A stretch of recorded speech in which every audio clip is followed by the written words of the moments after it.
দশম শ্রেণীর প্রিয় মাধ্যমিক পরীক্ষার্থীদের সহজ সমাধান টিউটোরিয়ালে স্বাগত জানাই। আজ আমি তোমাদের প্রথম পর্যায়ক্রমিক মূল্যায়নে ইতিহাস বিষয়ে যে ধরনের প্রশ্নগুলি আসবে সেরকম কমনযোগ্য প্রশ্নগুলি নিয়ে এক সেট প্রশ্নপত্র তৈরি করেছি। সেই প্রশ্নপত্রটি তোমরা দেখে নাও। আশা করি এখান থেকে অনেকগুলি প্রশ্ন তোমরা কমন পেয়ে যাবে। তোমাদের এখানে প্রথমেই আমি দেখাচ্ছি প্রশ্ন কাঠামো এবং মানবিন্যাস। তোমরা দেখো, প্রথম অধ্যায় আছে তোমাদের ইতিহাসের ধারণা। এই অধ্যায় থেকে প্রথমেই তোমাদের বহু বিকল্প ভিত্তিক প্রশ্ন দুটো থাকবে, প্রশ্নের মান থাকবে 1। তারপরে অতি সংক্ষিপ্ত উত্তর ভিত্তিক প্রশ্ন, প্রতিটি প্রশ্নের মান থাকবে 1। এখানেও দুটি প্রশ্নের উত্তর লিখতে হবে। তারপরে তোমাদের 2 নম্বরের প্রশ্ন থাকবে একটি, 4 নম্বরের ও একটি প্রশ্ন থাকবে এবং 8 নম্বরের একটি প্রশ্ন থাকবে। দ্বিতীয় অধ্যায়ে আছে দেখো সংস্কার, বৈশিষ্ট্য ও মূল্যায়ন। এখান থেকে তোমাদের বহু বিকল্প ভিত্তিক প্রশ্ন 4টি থাকবে। প্রত্যেকটি প্রশ্নের মান 1 নাম্বার করে, টোটাল 4 নাম্বার। আর বিভাগ খতে থাকবে অতি সংক্ষিপ্ত উত্তর ভিত্তিক প্রশ্ন। এখানে তোমাদের দুটি প্রশ্নের উত্তর দিতে হবে। প্রত্যেকটি প্রশ্নের মান 1 নাম্বার করে। আর 2 নম্বরের প্রশ্ন থাকবে তোমাদের 2টি এবং 4 নম্বরের একটি প্রশ্ন থাকবে এবং 8 নম্বরের একটি প্রশ্ন থাকবে। এবং 3 নম্বর অধ্যায়টি দেখে নাও, প্রতিরোধ ও বিদ্রোহ। এখান থেকে বহু বিকল্প ভিত্তিক প্রশ্ন থাকবে 4টি, অতি সংক্ষিপ্ত উত্তর ভিত্তিক প্রশ্ন থাকবে 2টি এবং 2 নম্বরের প্রশ্ন থাকবে 2টি, 4 নম্বরের একটি এবং 8 নম্বরের একটি। মোট 3টি অধ্যায় থেকে 8 নম্বরের 3টি প্রশ্ন থাকবে। তোমাদের একটা প্রশ্নের উত্তর লিখতে হবে এবং 4 নম্বরের 3টি প্রশ্ন থাকবে, তোমাদের 2টি প্রশ্নের উত্তর লিখতে হবে। 2 নম্বরের 5টা প্রশ্ন থাকবে, তোমাদের 4টি প্রশ্নের উত্তর লিখতে হবে এবং 1 নম্বরের যে প্রশ্নগুলি থাকবে, মোট 16টি প্রশ্ন থাকবে, 16টি প্রশ্নের উত্তর দিতে হবে। প্রথমে তোমাদের এমসিকিউ থাকবে 10টি এবং তারপরে অতি সংক্ষিপ্ত উত্তর ভিত্তিক প্রশ্ন থাকবে 6টি। এবার তোমাদের পরীক্ষাতে যে ধরনের প্রশ্নগুলি আসবে সেরকম কমনযোগ্য কয়েকটি প্রশ্ন তোমরা দেখে নাও। দেখো, তোমাদের 40 নম্বরের পরীক্ষা হবে, সময় থাকবে 1 ঘন্টা 30 মিনিট। প্রথমেই তোমাদের থাকবে সঠিক উত্তরটি বেছে নিয়ে লেখো। 10টি প্রশ্ন থাকবে, প্রত্যেকটি প্রশ্নের মান 1 নাম্বার করে, মোট 10 নাম্বার। প্রথম প্রশ্নটি দেখে নাও, মোহনবাগান ক্লাব কবে আইএফএ শিল্ড জয় করে? মোস্ট ইম্পর্টেন্ট একটি প্রশ্ন, তোমরা সবাই জানো 1911 খ্রিস্টাব্দে। তার পরের প্রশ্নটি দেখে নাও, ভারতে আলুর ব্যবহার শুরু করে? উত্তর হয়ে যাবে পর্তুগিজরা।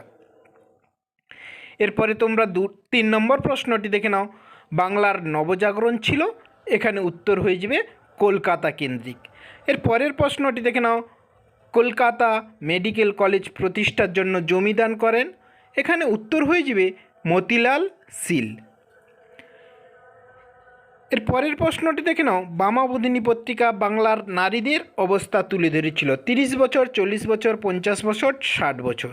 তার পরের প্রশ্নটি দেখে নাও, কে নিজেকে ধরতি আবা বলে ঘোষণা করেন? বিরসা মুন্ডা, সিধু, কানু, ভৈরব। উত্তর হয়ে যাবে বিরসা মুন্ডা। এর পরের প্রশ্নটি দেখে নাও, কলকাতা বিশ্ববিদ্যালয়ের প্রথম উপাচার্য ছিলেন? Lord Canning, David Hare, James William Colvin. এখানে উত্তর হয়ে যাবে জেমস উইলিয়াম কোলভিন। এরপরে তোমরা 8 নম্বর প্রশ্নটি দেখে নাও, ভারতীয় আধুনিক নৃত্যশৈলীর জনক বলা হয়? উত্তর হয়ে যাবে উদয় শঙ্করকে। তারপরের প্রশ্নটি দেখে নাও, ভারতে ইংরেজি ভাষায় প্রকাশিত প্রথম সাপ্তাহিক সংবাদপত্র? ইন্ডিয়া গেজেট, বেঙ্গল গেজেট, সমাচার দর্পণ। উত্তর হয়ে যাবে বেঙ্গল গেজেট।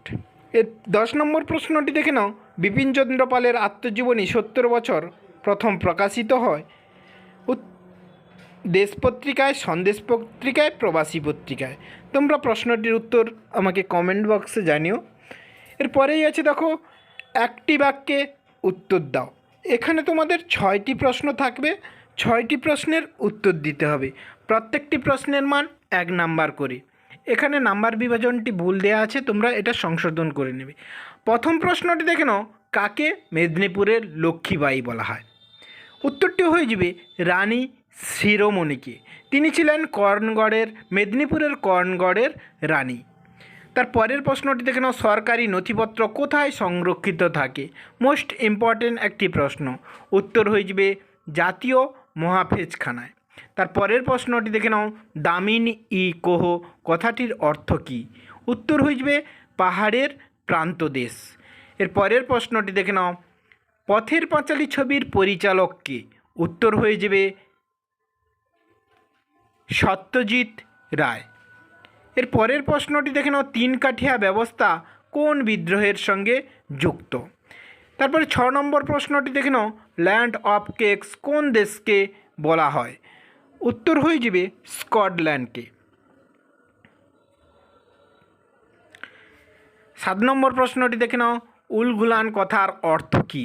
উত্তর হয়ে যাবে ভয়ঙ্কর বিশৃঙ্খলা। তার পরের প্রশ্নটি দেখে নাও, ছৌ কোন রাজ্যের জনপ্রিয় নাচ? উত্তর হয়ে যাবে পশ্চিমবঙ্গের। এটা পশ্চিমবঙ্গের পুরুলিয়া জেলায় জনপ্রিয়। এরপরে তোমাদের থাকবে 2-3টি বাক্যে যে কোনো 4টি প্রশ্নের উত্তর দাও। এখানে প্রশ্নের মান 2 নাম্বার করে। প্রথম প্রশ্নটি দেখে নাও, অ্যানাল স্কুল কি? মোস্ট ইম্পর্ট্যান্ট একটি প্রশ্ন। তারপরেই দেখো নব্য বেদান্তবাদ কি। 3 নম্বর প্রশ্নটি দেখে নাও, রানী শিরোমণি স্মরণীয় কেন? 4 নম্বর প্রশ্নটি দেখে নাও, শ্রীরামপুত্রই কারা ছিলেন? 5 নম্বর প্রশ্নটি দেখে নাও, খুদকাঠি প্রথা কি? 6 নম্বর প্রশ্নটি দেখো, দুদু মিয়া স্মরণীয় কেন? তোমরা এই সকল প্রশ্নগুলি পরীক্ষার জন্য রেডি করে যাও। আশা করি এখান থেকে অনেকগুলি প্রশ্ন তোমরা কমন পেয়ে যাবে। এরপরে তোমাদের 4-এর দাগে থাকবে 7-8টি বাক্যে যে কোনো 2টি প্রশ্নের উত্তর দাও। এখানে প্রত্যেকটি প্রশ্নের মান 4 নাম্বার করে থাকবে। তোমরা দেখে নাও, মোস্ট ইম্পর্ট্যান্ট কয়েকটি আমি প্রশ্ন দিয়েছি, তোমরা এই প্রশ্নগুলি পরীক্ষার জন্য অবশ্যই রেডি করে যাবে। প্রথম প্রশ্নটি দেখে নাও, নারী ইতিহাসের ওপর টিকা লেখো।